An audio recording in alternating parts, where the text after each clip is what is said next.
Hey there, Jets fans. Well, off-season is in full swing now.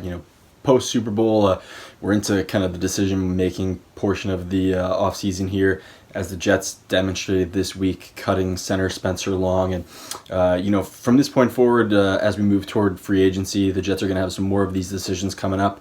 A handful of guys that could be cap casualties, kind of with deadlines looming over the next handful of weeks here. And one of the guys the general manager, Mike Maccagnan, is going to have to make a decision on is left tackle Kelvin Beachum. Beachum turns 30 this summer before the start of the next season.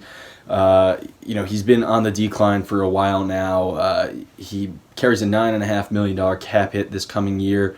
But Maccagnan could cut him and only suffer a $1.5 million cap penalty. So $8 million of savings if they decide to move on from Beachum. And obviously, the offensive line was a problem last year for the Jets, and Maccagnan kind of admitted that by cutting Spencer Long the other day here.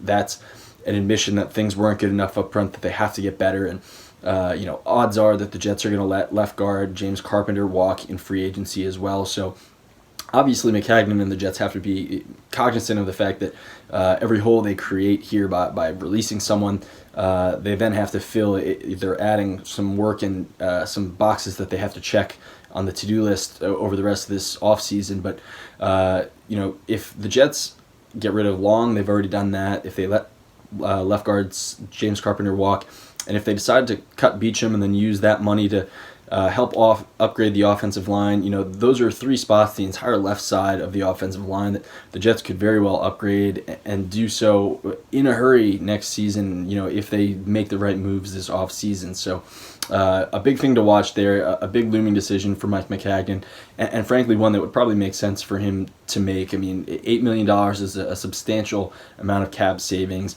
Beachum has not really been up to par, at least last season, if not beyond that. And as a guy that's about to turn 30, it's a prime opportunity for the Jets to go younger at that spot, if not cheaper as well, and certainly more effective over the course of the next season and beyond.